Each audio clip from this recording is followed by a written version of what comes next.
Hello friends, welcome to Sheeba's Cookery World. Today I'm back with a grilled chicken recipe.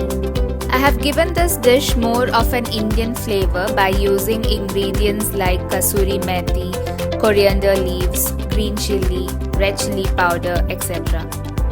I have steamed it up along with some fresh vegetable salad which makes it even more healthier.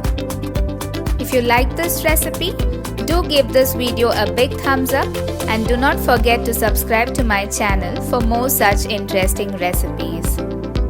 So let's get started.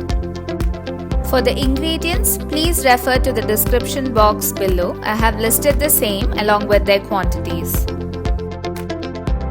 To start with, take some chicken breast pieces and cut them into slices. You can cut them into thin slices so that it gets cooked easily. Now use a fork to gently pierce the slices so that the masala gets absorbed easily.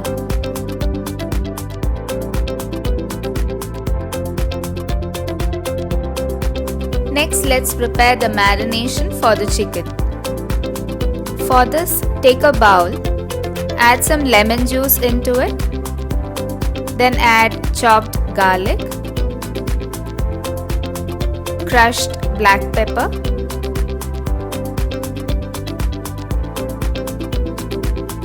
the coriander leaves and the green chilli paste,